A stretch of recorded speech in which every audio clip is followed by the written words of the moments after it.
Welcome back to the 10-second runoff powered by Culture Media with your host, Joe Mitchell, producer Magic Mikey Shiaza. We out here. Yeah, we're getting into the Week 8 reaction. College football Week 8 in the books. Got a new top 25 for you. I'm going to run through those here shortly. Mikey, before we get into the top 25 and just the games that we got going on this weekend, what were your thoughts? I was watching through a lot of like the highlights of the games this week, and it kind of seemed like there was a lot of games that were a lot closer than we thought it was going to be. Apologies for that. There was an advertisement on here, but yeah, I think there was a lot of games that were closer than we thought they were going to be. So I think that was really interesting, and a lot of mistakes. I feel like there's like all those games. I feel like they shouldn't have been that close, and I feel like the good teams were keeping those lesser teams in there for a little bit too long. Yeah, there's always 1 week where there's just a bunch of upsets that happen, and it felt like this was going to be the week, but some of those teams survived, some of them didn't. Yeah, nonetheless, let me get into this top 25. So Georgia remains number 1. The top 5 is Georgia, Michigan, Ohio State, Florida State, Washington. Not mad at that. Ohio State really established themselves to me as a true top 5 team, one of the best teams in the country. They went into that game with Penn State. Penn State had the best defense in the country statistically in terms of total defense. Ohio State put up 20 on them. We'll break down that game more when we get there. Washington at number 5 right now. I'll tell you what, they did not play like a top 5 team. So that one's interesting. Let's see.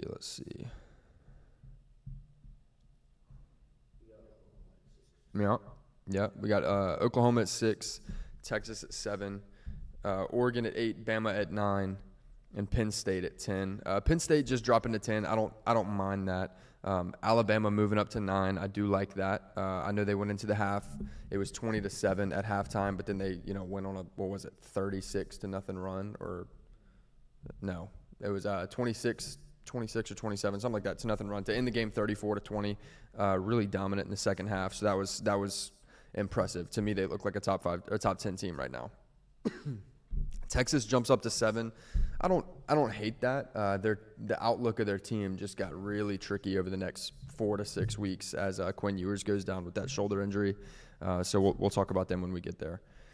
11 through 15, you have Oregon State, Ole Miss, Utah, Notre Dame, and LSU. Ole Miss moving up to 12. They jumped up 1 spot after the win over Arkansas, 27-20. I'm sorry, that's inaccurate. Ole Miss jumps up 1 spot to 12. I don't dislike that. You have Utah jumping up to 13. They only jumped up 1 spot after beating USC. That's a little surprising to me. To me, it feels like they're ranking Utah there because they were ranked higher than USC previously. Last week it was 14 versus 18. Utah wins, so they jump up 1 spot.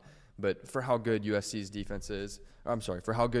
offense is, definitely not defense, but how good their offense is for Utah to go in there and win a dogfight like that, I think that, especially with Bryson Barnes and Nate Johnson, without having Cam Rising, and obviously the news that Cam Rising's not going to play this year, I'm really, really impressed with Utah, the makeup of their team to go into this season with backup and a third-string quarterback that are just been able to get it done. And I know they have a couple losses now on their record, but that big win over USC was impressive.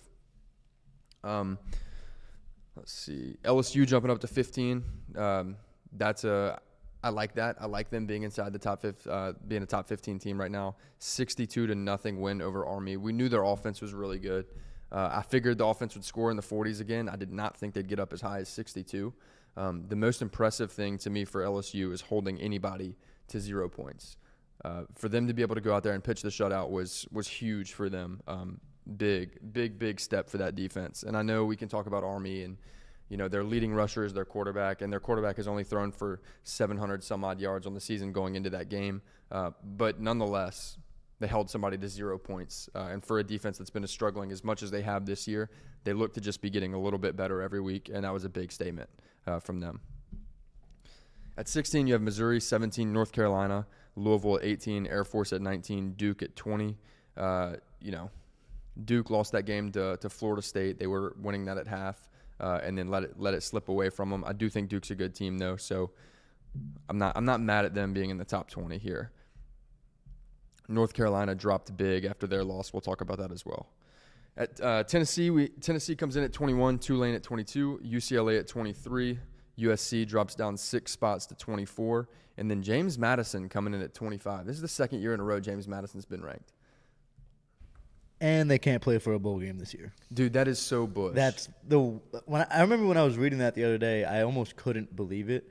Like a transitioning rule for them going to better competition, and they're not eligible for a bowl. It just makes no sense to me. Like that, you can't make that make sense. It makes no sense, bro. And whenever we posted that on Instagram, we posted that graphic saying that James Madison was undefeated to this point and favored in the rest of their games. Like they very well may go undefeated. Now, they don't have a crazy strength of schedule or anything like that, but the fact that they are ineligible for a bowl game is wild. Like, one of the comments on that graphic was, isn't this just the transfer portal but for universities? Like, which honestly isn't a bad take. I mean, if you're a player, you get one transfer and you can be eligible immediately. If you're a university and you go up to higher competition, you can't be bowl eligible. I know this is their second year in the FBS, but like, dude, come on now. This is crazy. Second year being ranked, not bowl eligible either year. I hate that, but whatever. So it goes. The NCAAing. All right, let's get into these games. Georgia was on a bye. I still think they're top 2 in the country, I would still say. Or top 3 maybe. But they come in at number 1, so I think there's probably 3 teams that have set themselves apart right now. Michigan whooped up on Michigan State 49-0. Most impressively about that Michigan defense, they held Michigan State to 182 total yards. So J.J. McCarthy's now the new favorite for Heisman. He had a good day. Michael Penix Jr. was the favorite previously. He had a really bad day. But yeah, look, if you told me that going into Week 9, J.J. McCarthy would be the favorite to win the Heisman, I would have told you were crazy. Thoughts? Yeah, no, I agree. I still think that's crazy to me, especially, people were making the argument last week if Jayden Daniels versus Michael Penix Jr. because he was the favorite, but Jayden was kind of outscoring him in every category. And now that J.J. McCarthy's there, it's really interesting. I think Michael Penix Jr. having that bad day kind of opened it up for everybody else now because I feel like going into this week, he was starting to become – I thought that he was going to start to run away with it. But after the game he had this week, if he plays like that again, he's definitely – I don't even think he's going to make the trip to New York if he plays like that again. I don't think that'll happen, but you never know. Yeah, I tend to disagree with you there. He's definitely making the trip to New York. Like, can we – If he has another game like he just did, though? Yeah, I mean, he's still leading the nation in passing yards. He's by 3 total yards.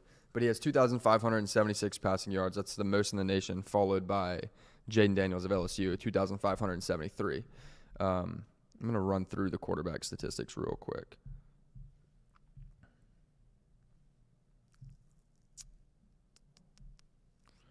While Joe pulls that up, if you or anybody you know is interested in going to any games this weekend, or if you had any games last weekend, we hope that you went to SeatGeek and used our code 10-second runoff. That's 10 SECOND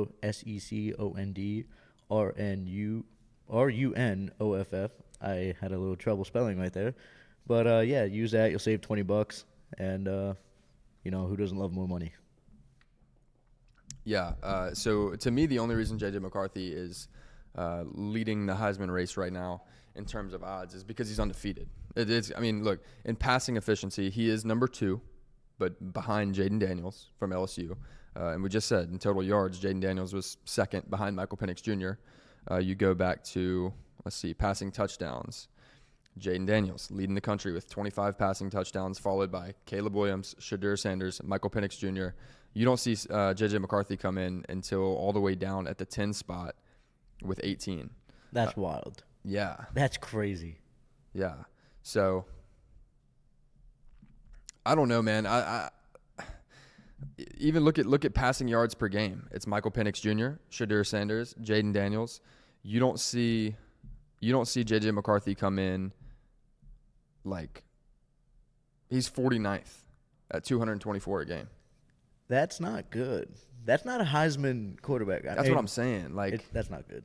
That's what I'm saying. Like I feel like the Heisman is just becoming the quarterback of the best team in the country. And that's not – it's supposed to be the most outstanding player. And I don't particularly care who wins the Heisman. We like to talk about it and all that kind of stuff. But it feels like the race should be between – if it's a quarterback award, which it's not. It's the most outstanding player. But if it's a quarterback award, then we should be talking about Michael Penix Jr. and Jayden Daniels, period. Like the fact that J.J. McCarthy is leading the odds right now is wild. It just feels like it's because he's the quarterback of an undefeated team who is dominating everybody and doing what they need to do, but statistically he doesn't match up. And on top of that, I know that Jayden uses his legs a lot. Penix uses it a decent bit. Is McCarthy rushing at all? No. Like if he's not gaining yards in the air, is he at least making? He's very efficient. Like he's extremely efficient. He's second in the country in efficiency, but again behind Jayden Daniels. Yeah. So it's like who beats him in other categories. Yeah. It's odd. And then again, right? Like we look at let's see here. Sorry, give me 1 second because I got to make this point here. Jayden Daniels has how many rushing yards on the year? I mean, he's on pace to break 1,000 as a quarterback. It doesn't matter. Point being is Jayden Daniels is higher than J.J. McCarthy in passing yards, passing efficiency, passing touchdowns, rushing yards, all of the stats that typically play into the Heisman, but he's not really getting that same love that he was early in the season, which is crazy to me. I think it's between Jayden and Michael Penix Jr., but again, I'm not a Heisman voter, but whatever. Regardless, starters got pulled for that game. Michigan dominated Michigan State. Shout out to that Michigan defense. I mean, you held Michigan State to 182 total yards. That is damn impressive. Number 3, Ohio State versus 7, Penn State. This was our game of the week. Final score 20-12. Ohio State wins. We actually locked that. We locked it at Penn State minus 13.5. We had a little backdoor cover action. Plus, sorry. We had Penn State plus 13.5. So a little backdoor cover action there to get us home.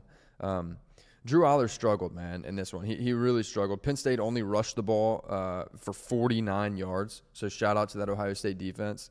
Penn State defense didn't play necessarily bad. They held Ohio State to 79 rushing yards, but again, Travion Henderson didn't play. So, man, it felt weird.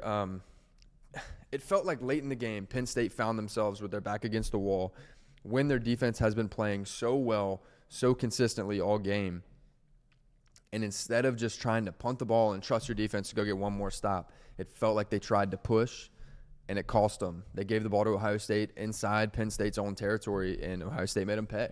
And that's what you can't do against elite teams. If your defense has been playing well and you've struggled offensively, you have to start playing field position. Flip the field, put your defense back on the field if you have to, and tell them to get a stop. Ask them to get a stop. They were doing it the whole time. So I feel like, and look, when you go and look at James Franklin at Penn State, what is he? He's 2-20, or what's James Franklin's record against top 10 record? Let's see. Yeah. So against top 10 teams, he's 1-13. That's bad, bro. I mean, get it together. Like it's. Seriously, Penn State is a damn good team. I don't particularly care who won this game. I don't care that Ohio State won it. I don't care if Penn State would have won it. I predicted that Penn State would win it, but at some point, and I think James Franklin is a hell of a coach. I really do. Penn State is elite. I think Ohio State's a true top 5 team in the country, and Penn State played them well. They made a couple decisions late that ended up costing them the game, but Penn State played them well. And if I'm anyone else in the country outside of Georgia, Michigan, like I don't want to see Penn State. You know what I mean? Like there's a lot of these teams that are in the top 10 that are not trying to see Penn State right now. So I think Penn State's a great team. I'm not making this point to crap on James Franklin or anything like that. But that's the difference. When you are 1-13 against top 10 teams as a head coach, it's those little coaching decisions late in the game where you don't trust the best unit on your team to go out there and get the stop. Hey, flip the field, put the not only your best unit, the best defensive unit in the country, put them on the field, ask them to get a stop, and try and get back in scoring position. It felt like a scared move there late, and it ended up costing them. If you're a Penn State fan, give me your opinion of that. If I'm off base, let me know. But if you agree with me, look, I'm not a Penn State fan, but that's how it felt as an outsider watching that. Nonetheless, Ohio State gets the win. They're gonna likely be undefeated going into that Michigan game, which will surely have playoff implications. So, looking forward to that one late. Yeah, number 4, Florida State versus 16, Duke. Duke was winning this one at half. They were up 20-17. No points in the third quarter. So really tense game going into the fourth quarter. Florida State found themselves, looking at their chances at the ACC was just felt like it was starting to dwindle. If you were a Florida State fan, you were getting really nervous, and they strapped it up. They went and won it. It was 38-20 by the end of it. They scored 21 unanswered in the fourth, held Duke to 273 total yards. I think that defense stepped up and did everything they were supposed to do. 76 passing, 197 rushing for Duke. Their leading ball carrier, Jaquez Moore, 16 carries for 110 yards and a touchdown. Florida State, Johnny Wilson did his thing. He had 58 yards. Nobody crossed 100 yards receiving, but you had 3 guys cross 50 yards. They were really spreading the ball out well. 2 touchdown receivers were Lawrence Toafili and Keziah Holmes. So that's even wild. You had 3 guys with 50 yards or more receiving and 2 other guys catching touchdowns. Credit to Jordan Travis, credit to the Florida State offense for being able to not just lean on Jordan Travis and Keon Coleman, but really spread it out. Get the yards through your playmakers and then let other people score. Just forcing defenses to guard everybody. It's going to be really, really hard to do for anybody to do against a Florida State team that can utilize every player on their offense. So Florida State's starting to look really, really good in my mind. Again, really favorable schedule the rest of the way. Already having that Clemson win, I think Florida State finds themselves in the ACC championship with a great shot to end up in the playoff. You had number 5, Washington, with a scare versus Arizona State. They do end up winning. They won this game 15-7. Field goals and a pick 6. Couldn't find the end zone. Michael Penix Jr. had 275 yards passing, 2 interceptions, no touchdowns. He also had a fumble. He lost the fumble there. So on the first possession, pick, honestly a bad throw. Looked like it might have been tipped a little bit, but, regardless, bad throw, bad decision. Then they get the ball back. They, later in the game, I believe it was late in the second quarter, they're driving down. They're in the red zone. They have an opportunity to score and take the lead. Pick. Just lots of pressure. Ball got deflected, batted up. Linebacker picked it. And it just felt like the wind came out of the sails right there. Also in that second quarter, so 3 turnovers in the first half. That's starting to become a trend, by the way, not for Washington, but just high-powered offensive teams. Like I mentioned, he did have that fumble, muffed a handoff, fumbled. Arizona State picked it up, and they end up scoring. So Arizona State finds themselves up 7-6 or 7-0, and then Washington kicks some field goals, gets it to 7-6. As much as we've talked about Washington's offense and kind of hated on their defense a little bit, we gave them their praise for beating Oregon and stepping up when they needed to. But we said Washington's defense was, Washington's defense is the hole on that team. It was their defense that went and got the win.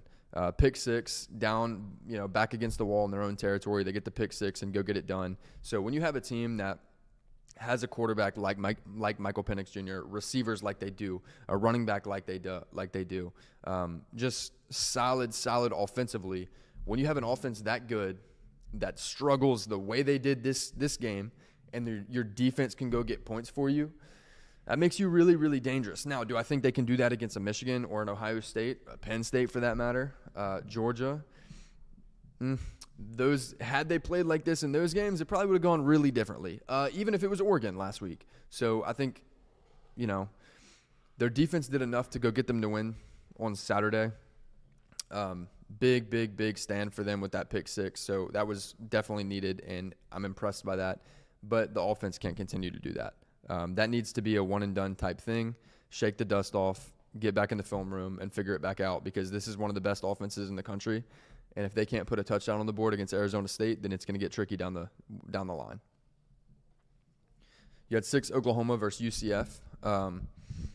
Oklahoma ends up winning this one 31-29. Back and forth first half exchanging. They were just blow for blow.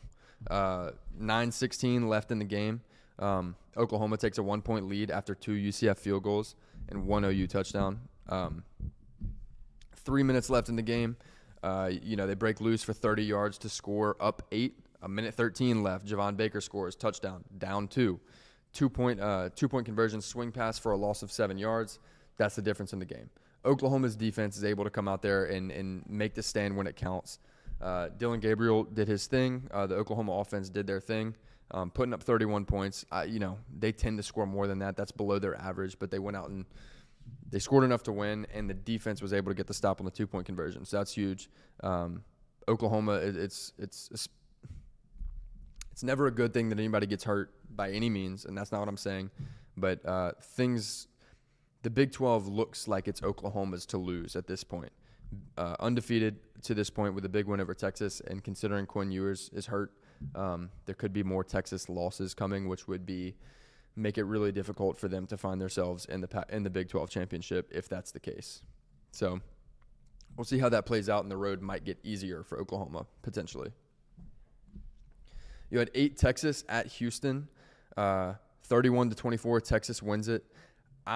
Texas started hot. They got up 21 points. Houston scores in the second quarter to get it down to, what was it? I believe it was still a 2-possession game. But then Houston scored again. Just kind of closed the gap. I never felt as if Texas was going to lose this game. But whenever Quinn Ewers got hit and it was confirmed that he was hurt, it was that shoulder that he got hit on, and he's going to be out 4 to 6 weeks. That's a rough loss. That's a really rough loss if you're Texas. Now, lucky for them, they've got a really deep quarterback room. So excited to see the young guys get an opportunity to go out there and kind of take the reins on this Texas team. But we'll see how that plays out. I also want to say that whenever Texas and Oklahoma leave the Big 12, Houston's a team that's really interesting. I think you're looking at Texas Tech, Houston.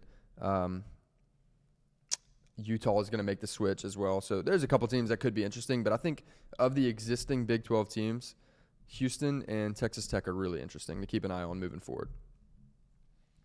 You had number 9, Oregon versus Washington State.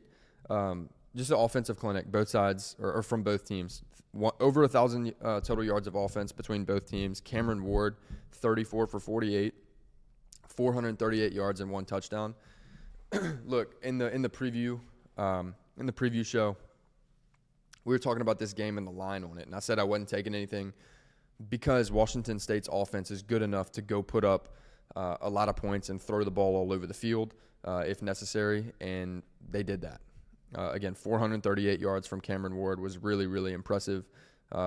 They lost. Oregon ended up getting the win 38-24, but I'm glad we didn't try to lock anything because we would have missed. And that was my concern, was Washington State's offense and Cameron Ward are just so good that I'm not going to, just because they've struggled recently and specifically against Arizona, I wasn't going to bet against them per se. North Carolina played Virginia, and Virginia won. They win this one 31-27. Drake May threw for 347 yards. He didn't have a horrible game, but the pick was costly. So this one it just felt heartbreaking for North Carolina to be top 10, undefeated. Your defense hasn't been elite, but it hasn't cost you to this point. And you have a game where Drake May pushes 350 yards passing, and the one pick offensively feels like it was the difference because the defense couldn't hold Virginia to less than 27 points. And that's rough if you're a North Carolina fan because Drake May is one of the best quarterbacks in the country, very likely going to be a top 5 draft pick. And it feels like wasted talent at North Carolina. because he's good enough to be a playoff quarterback, and it's not going to happen there. Is it out of the question that North Carolina could make the playoff? No, not yet. I don't believe so.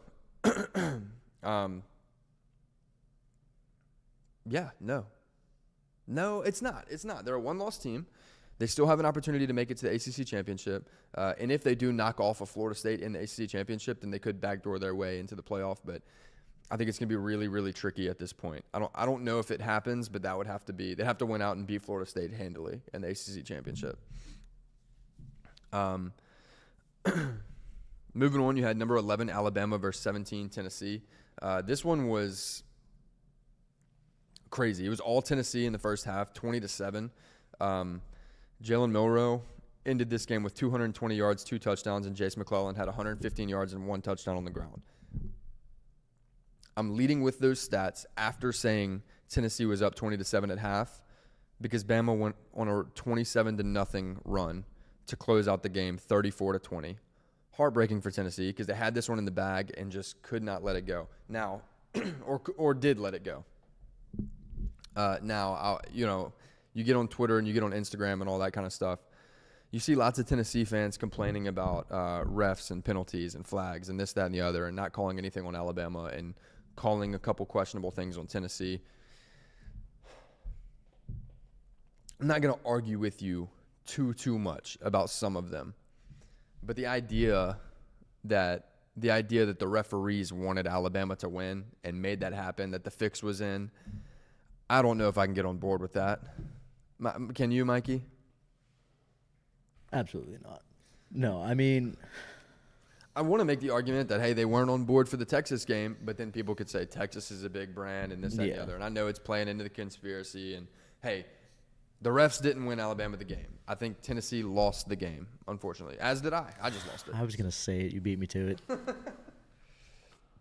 Yeah, so it sucks, and both teams were in win-now mode, and I think whenever Alabama finds themselves with their back against the wall in wounded animal mode, they're a hard team to beat. Tennessee jumped out early, but they just couldn't hang on. Bama finds the win. So Bama's going to go into a bye, and they'll get LSU at home in 2 weeks, and what will be a very, very interesting matchup, a de facto SEC West championship game. And that's assuming, which I shouldn't be, but that's assuming Ole Miss loses to Georgia down the stretch. If they don't, if Ole Miss runs the rest of their schedule, then they're going to be the SEC West champion. But if not, then this is the deciding game in 2 weeks. Oregon State was on a bye, and I was just talking about Ole Miss. Number 13 Ole Miss, they went to Auburn. They went at 28-21. It was tied 14 at half. And you see this a lot. You see Auburn playing a lot of these teams really, really well. They lost by 7 to Georgia. They lost by 7 to Ole Miss. And Ole Miss has a really high-powered offense. But Jackson Dart was held to 202 yards and 1 touchdown, while Peyton Thorne was 9 for 13 with 100 yards, a touchdown, and a pick. I said it going into this game. There's no disrespect on my end to Peyton Thorne, but why Robbie Ashford doesn't start and play every game for Auburn, the entirety of these games, I think he gives you – I don't think he's a huge step down in the passing game, and he gives you significantly more with his feet. What you got? He threw 4 passes in this game for 22 yards, and his 1 incompletion was an interception. Yeah. I understand it. I understand what you're saying, but I think he gives you more as a quarterback. I've talked to several Auburn fans who agree with me. That was my opinion beforehand, that I think Robbie Ashford can give you more at the quarterback position. Do I think he's as good as do I think he's a better passer than Peyton Thorne? Maybe not, but I think he's a better playmaker and he's a better athlete. And so I think you got to get him in there because, frankly, Peyton Thorne's not doing enough to go win those close games. They haven't been able to win them close. And then you look at what happened against LSU a couple weeks ago, and they just got dragged. So I think there has to be a switch made, and I'm sure that will come. Look, Hugh Freeze is a good coach. I'm sure that's going to come in recruiting and all that kind of stuff. But it's tough for Auburn to lose by 7 to Georgia and by 7 to Ole Miss and be right there in both of those games and not be able to pull it out. If you're Ole Miss, like I said, Jackson Dart, 202 passing yards and a touchdown. Quinshon Judkins, again, 21 carries, 124 yards and a touchdown. Ole Miss is – I don't think Ole Miss is an elite team. I think they have a good enough offense to go win them games. But I don't think they're an elite team, and I think that if they can find their way, if they can scheme it up right whenever they get Georgia down the stretch, they'll have an opportunity to play for an SEC championship, which they have never done to this point. So that would be really, if you're an Ole Miss fan, you're excited about that. You got through another week with a W. The only loss on your schedule right now is Alabama. So we'll see how that continues to play out. Utah went to USC. They win this one 34-32 in a dogfight. Preseason, expecting Cam Rising to play. I still took USC to win it. Really impressed by Utah. Just to look at the makeup of their team, know that they are without Cam Rising. They are without Brant Kuithe, who is one of the best tight ends. Not just on his team, but really in the country. I think Brant Kuithe has the potential to be everything that Dalton Kincaid was there last year. He's been banged up, and they're without Cam Rising again. But Brant Kuithe is really, really good. Cam Rising was the leader they needed last year, and they're without both of them.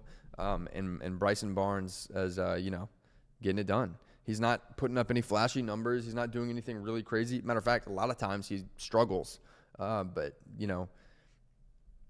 he's got enough heart to go out and win these type of games against USC and just, again, dogfight. Like I said, Bryson Barnes had 235 yards, 2 touchdowns, and 1 rushing yard. So against this USC defense, that's what you got to go do, because this USC defense isn't anything crazy.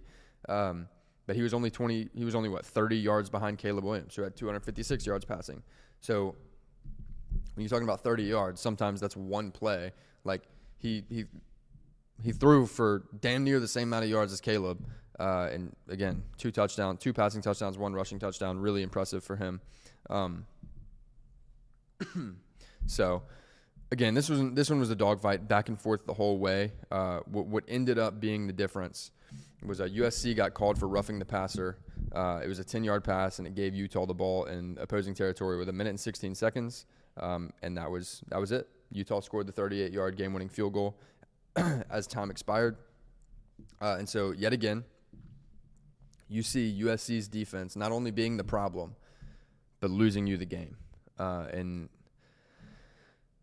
when you already don't have a great rush defense, when you already don't have a great run defense, it can't be the undisciplined penalties that go out there and cost you a game against a team that is the last 2 times you've seen them beat you. Beat you in the regular season last year on a 2-point conversion, and then whooped up on you in the Pac-12 championship. Like, this had to be a game, and I know there's high emotions and everything, but this had to be a game where you were disciplined and you went out and you executed, and they didn't. Defensively, they just didn't. And Utah got the win. So, again, going to be really, really, really hard for USC to find their way to the Pac-12 championship now. Oregon has that 1 loss to Washington. Washington's still undefeated.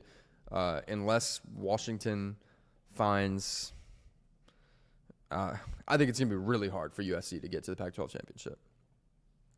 Notre Dame was on a bye. Number 19, LSU. They hosted Army. LSU won this one 62-0, and it was just a beatdown. Starters came out, all that kind of stuff. Garrett Nussmeier he threw for over. What did he throw? Did he throw for over 100 yards? Jayden Daniels threw for damn near 350 yards. He had a touchdown on the ground himself. What did Nussmeier have? Nussmeier he went 7 for 12, 90 yards, 1 touchdown. 90 yards. So okay. That's still pretty good. Yeah, solid. Freshman running back led the team in rushing. Trey Holly. He had a big, 76-yard breakaway touchdown? Yeah, he finished the day 6 carries, 91 yards, 1 touchdown. So just that one run really gave him most of the yards, but still, that's insane. Yeah. And if you look at that LSU running back room, as deep as it has been this year with Logan Diggs, Josh Williams, they've had Noah Kane. They've had lots of guys get in, John Emery. Lots of guys getting playing time. and seeing Trey Holly hit the hole and roll like he did, like he might be the fastest guy in that group. Like, and I don't know that to be true. He may not be the fastest guy in that group. I don't know what kind of speeds they're hitting if you're talking about miles per hour wise, but his acceleration on that play looked ridiculous. I don't think that he's going to find his way into like the 1-2 punch this year for LSU because they have such a deep running back room, but he's going to be a player. All right, number 20, Missouri versus – also, before I move on, LSU's defense, I know they're playing Army. I know we can talk about Army's, quarterback and say that going into this game he had only thrown for around 750 yards on the year. Nothing great. He was also Army's leading rusher with 450 yards somewhere in there. Army didn't have this crazy high-powered offense. They were shut out by Troy a week ago. But seeing how much this LSU defense has struggled on third down, in scoring defense and total defense, all the statistics, they are below 100. They're ranked below 100 out of 131 teams, and they went in and put up a goose egg. And we're on the field a lot. Look, the offense scored quickly, put up 62 points, and then LSU's defense put up a goose egg. So respect for them. They're getting incrementally better week by week. If they can pull it all together and find a way to upset Alabama in 2 weeks, then this becomes a dangerous team. Not a team that I think can make the playoff. With 2 losses, I don't see that happening, but it's a team that could get dangerous down the stretch. You have 20 Missouri versus South Carolina. Missouri dominated this one 34-12. They just broke out early and didn't let go. You look at Missouri and you typically expect them to, with Brady Cook and Luther Burden and all those guys, like you expect to have a big day passing. They had 220 rushing yards. Cody Schrader had 26 carries, 159 yards, 2 touchdowns. So really impressive day for Missouri. You can pretty much wrap it up on South Carolina's season. Not that I think South Carolina is bad, but this is their second October loss in back-to-back weeks. It's not a good omen. They typically don't lose in October. Until they started saying that. Yeah, and now it's a wrap. They're 0-2 in October so far, so that's not true. They're not 0-2 in October this year, but they have 2 October losses already, so it's tough. Wrap it up on that year. Louisville was on a bye. You had 22 Air Force at Navy. Air Force wins this one 17-6. Pretty much what we expected, I didn't think Air Force was – I don't think Air Force is a true top – I don't think they're one of the 25 best teams in the country. But, given their schedule, they found a way in there with their record. Navy's really not good, and this was a 17-6 game. Pretty much what we expected. Everything we said on the preview. 23 Tulane versus North Texas. I'm glad we didn't take the spread here because I would have taken Tulane to cover, and it would ended up being 35-28. It was 21-0 Tulane at half, but Mean Green put up 21 points in the third quarter, tied it up, 21-21. Tulane ends up getting it done. Michael Pratt throws for 3 touchdowns, 194 yards. Mekhi Hughes 20 carries, 121 yards with a touchdown. I actually think Tulane is much better than they played. They have to be able to close out games because they jumped out ahead early, looked dominant, and then just felt like they just got complacent. They have to be able to close those games. They only have 1 loss on the record. That's why they're a top 25 team right now. That loss is Ole Miss. They could very well find themselves to be an 11-1 team competing for the American Athletic Championship, and it's going to be tricky. It's going to be really tricky, especially if Ole Miss finds himself in the SEC Championship. You might see Tulane jump inside the top 15, maybe close to the top. I don't know. I'm not going to make any predictions there, but I don't know if I see them losing another game on their schedule. No, I agree, and I think if they win out, and if Ole Miss wins out and Tulane wins out, I think I could see Tulane at like 12, maybe. Is there a way they crack the top 10? I mean, you can't rule it out, but I feel like that would make I feel like 12 is like, all right, they're there, but they're not top 10. Yeah. But like you're giving them their respect. I feel like once you hit the top 10, then it's like, what are we doing? Why is Tulane in the top 10? But if they went out dominantly, and their one loss is to Ole Miss, who looks like a real good team this year, then, I wouldn't be necessarily. I mean, I would have to see the teams ahead of them, obviously, and who's behind them. Look, it's not like you're just putting them there and disregarding everybody else. But top 10, I think that's a little bit of a stretch. I think they put them at 12 just as like a respect thing, kind of. You said you think if they went out, you put them at 12. You know who's currently 12? We said it already on the show. No. I'm asking you. Like, I'm not testing. It was Ole Miss. Well, yeah, it's Ole Miss. I just looked. Yeah, which is funny because it is their loss. All right, moving on. 24 Iowa versus Minnesota. Alex not here today, but I'm gonna owe him lunch. I mean, this is unbelievable. I can't. How do you lose to Minnesota, bro? You're cursed. It's unbelievable. It's unbelievable. Minnesota beats Iowa 12-10. I mean, snooze fest, bro. This is it's bad football. And honestly, Iowa's defense played great. Iowa's defense did everything they're supposed to do. Hey, if you hold somebody to 12 points, you win. Unless you're Iowa. I mean, get a grip. 3 turnovers, bro. That's bad.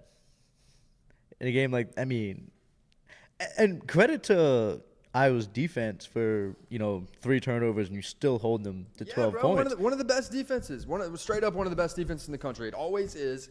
And the offense blows. I mean, horrible, bro. Like, it's one thing for Washington to have 3 turnovers because they're one of the best offenses in the country. Because they're going to put up 30 to 40 points every time. Well, they didn't this week. Well, okay, but, yeah. But almost. But they've been consistently one of the best offenses in the country, and if they have a bad day, and also their defense picks them up and wins the game for them, like, it's, we can give them a little bit of grace because we could say, yeah, one of the best receiving rooms in the country. Michael Penix Jr. is one of, if not the best quarterback in the country right now. And so, like, we can write that off as a fluke. If you're Iowa and your defense holds the opposing team to 12 points and you have a horrendous offense and you turn the ball over 3 times and your defense continues to hold them to just 12 points despite the offense begging Minnesota to score, like, get a grip, guys. It's bad. Now, I will say, no love for the Iowa offense, none. But the Iowa special teams got hosed. There was a punt return that Iowa housed, straight up, scored. And it was called back because it looked like the returner was pointing, telling guys, get away from the ball. Like, he was kind of like trying to wave them off, picked it up, housed it. They said he fair caught it. They said he was waving for a fair catch, and it ended the play. Hey, that's a bad break. That sucks for Iowa. Although, if you only put up 10 points, you're not getting any love. You're not getting any empathy from me. That sucks. Should have won the game. But you got to score more than 10 points on offense when you're playing Minnesota. So, yeah, it's not like they went out and put up 10 points against one of these really good teams. Yeah. It was Minnesota. Yeah. Like, get a grip. Grip up. 25 UCLA at Stanford, beat down. UCLA wins at 42-7. Ethan Garbers had 240 yards, 2 touchdowns. Dante Moore had 26 yards. Carson Steele 76 yards rushing, 3 touchdowns. Solid day for UCLA. Big win there. Big win after a rough loss last week. So, good for them. Locks recap again. We had Mississippi State. I'm sorry. We had Ole Miss plus 2.5. They ended up winning that game. We had LSU minus 21.5, dominated, and then we had Penn State plus 13.5 for the backdoor cover. So, money, cashed, take it to the bank. Flip it and do that again one more time. Yeah, take it to the bank, Johnny Manziel style, oil money. You know what I'm saying? Oil money. That's all we got for you this week. We will be back Wednesday for the Week 9 preview. Got some more games for you this week. So we'll be back. Hey, if you're going to any of the games this week, if you did go to any of the games previously, hope you used our code 10-second runoff on SeatGeek. Save yourself $20. If you're going to any in Week 9 and you're looking for tickets, go to SeatGeek. Use code 10-second runoff. That is SECONDRUNOFF. Save $20 off your first purchase. Save yourself some money. Do whatever you want with those $20, but be smart. Be financially smart. Don't waste money. Go save yourself some money and enjoy the games this week. We'll see y'all Wednesday.